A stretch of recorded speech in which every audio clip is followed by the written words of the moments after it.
अरे घुसो अंदर, घुसो जल्दी। जगह कहाँ है इसमें? अरे मेरा पति आने वाला है, घुसो जल्दी अंदर। सामान भरा पड़ा है इतना यार। घुसो जल्दी अंदर।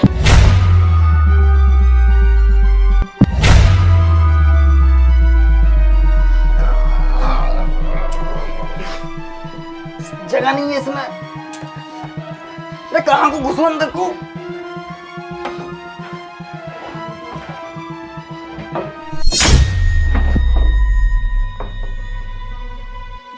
ये कौन है और यहाँ क्या कर रहा है?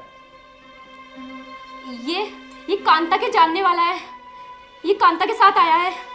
क्यों भाई, कांता को जानते हो तुम? हाँ। तो ये यहाँ क्या कर रहा है? ये कांता के साथ आया था। मैंने सोचा थोड़ा काम इससे भी करा लूं। अलमारी में थोड़ा सामान रखा था, मुझसे निकल नहीं रहा था, ये वही निकाल रहा था। अच्छा, लेकिन पता नहीं क्यों मुझे कुछ गड़बड़ लग रही है। तुम सही तो कह रही हो ना? हाँ हाँ अरुण, मैं सही बोल रही हूँ। तुम अपनी पत्नी पे शक कर रहे हो? हाँ कर रहा हूँ। रुको, मैं कांता को बुलाता हूँ। मैं भी तो पूछूं कांता से कि ये कांता का है कौन। कांता, कांता, कांता।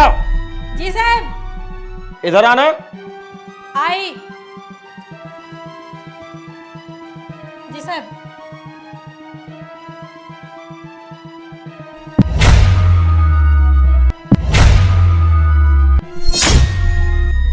कांता, तुम जानती हो इसे?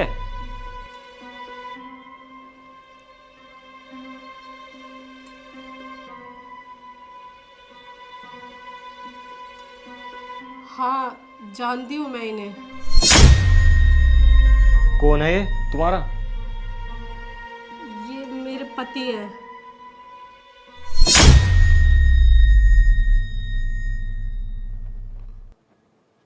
अच्छा, मुझे थोड़ी सी गलतफहमी हो गई थी। चलो अपना अपना काम कर लो, मैं चलता हूँ। कांता धन्यवाद, आज तूने हमें बचा लिया। अगर आज तू ये झूठ ना बोलती कि ये तेरा पति है तो हम तो गए थे काम से। मेम साहब मैं कोई झूठ नहीं बोल रही हूँ, ये सच में मेरे पति हैं।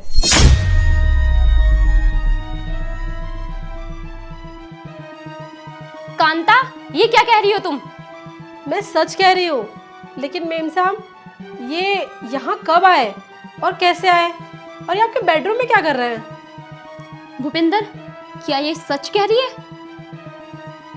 हाँ ये सच कह रही है। तूने मुझे धोखा दिया, तुझे मैं छोड़ूंगी नहीं।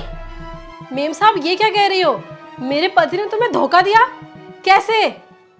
हम एक दूसरे से प्यार करते हैं और इन्होंने बोला था अभी तक मेरी शादी भी नहीं हुई है, और ये भी बोला था कि मैं अमीर हूँ और हम तो बहुत जल्द शादी करने वाले थे। तुम्हें शर्म नहीं आती खुद की पत्नी होते हुए भी दूसरी औरत के साथ संबंध बनाते हुए? तो तुम्हें भी तो शर्म आनी चाहिए, खुद का पति होते हुए दूसरे आदमी के साथ संबंध बनाते हो।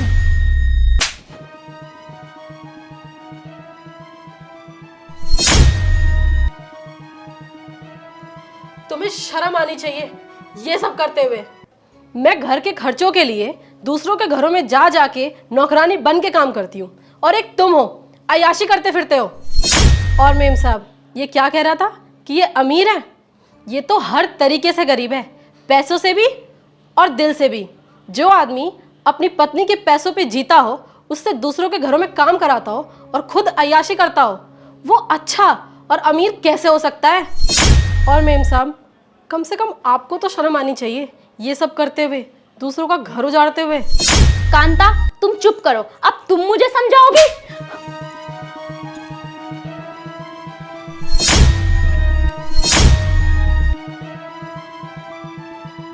तुझे शर्म आनी चाहिए ये सब करते हुए। क्या कमी थी मुझ में, क्या कमी रह गई थी मेरे प्यार में जो तूने मेरे साथ ऐसा किया, मुझे धोखा दिया? और तू अपनी पत्नी से नौकरी करवाता है और खुद अय्याशी करता है। तुझे तो डूब के मर जाना चाहिए। अरुण मुझे माफ कर दो, इसने मुझे लालच दिया था कि ये बहुत अमीर है और मैं लालच में आ गई। मुझे माफ कर दो। कांता तुम भी मुझे माफ़ कर दो, आगे से ऐसा कभी नहीं होगा। बस तुम घर पर रहना, काम मैं करूँगा। भूपेंद्र, पति पत्नी का रिश्ता ना बैलगाड़ी के दो पहियों जैसा होता है, जिसमें से अगर एक पहिया डगमगा जाए तो वो गाड़ी कभी सही नहीं चल सकती। वैसे ही जब एक रस्सी टूट जाती है उसे हम गांठ लगाकर दोबारा जोड़ तो देते हैं, लेकिन वो गांठ हमेशा हमेशा के लिए दिखाई देती है। वो रस्सी पहले जैसे कभी नहीं रहती। वैसे ही हमारा रिश्ता है, एक बार विश्वास टूटा तो दोबारा नहीं हो सकता। इसीलिए मैं तुम्हें माफ़ नहीं कर सकती। सुना तुमने भी, मैं भी तुम्हें माफ नहीं कर सकता। और तुम दोनों तो आपस में शादी करने वाले थे ना, तो जाओ यहाँ से और कर लो शादी। शादी करो, कुछ भी करो, अब हमें तुमसे कोई मतलब नहीं। नहीं अरुण, ऐसा मत करो। मैं इससे शादी करके अपनी ज़िंदगी नर्क नहीं बना सकती। जो अपनी पत्नी का नहीं हुआ वो मेरा क्या होगा। ये तो तुम्हें पहले ही सोचना था। तुम लोग तो माफ़ी के काबिल हो ही नहीं। अब इससे पहले मैं तुम्हें जबरदस्ती धक्के मारकर यहाँ से निकालूं, तुम दोनों खुद चले जाओ।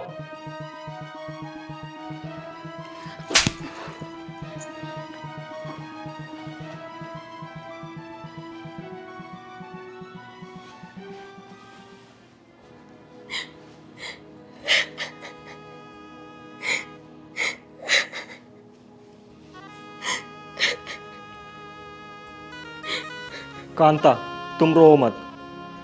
मैं तुम्हारे लिए इतना तो कर सकता हूँ। अगर तुम चाहो ना तो मैं तुमसे शादी कर सकता हूँ। अरे साहब, आप ये क्या कह रहे हैं? अगर हम ऐसा कर लेंगे तो उनमें और हम में फ़र्क ही क्या रह जाएगा? साहब, मैं नौकरानी ही ठीक हूँ। हाँ कांता, सही कह रही हो। खैर छोड़ो, देखना वो कुछ दिन घूमेंगे, हारेंगे, थकेंगे, लेकिन लौटकर वापस यहीं आएंगे। फिर सब कुछ ठीक हो जाएगा। हाँ साहब।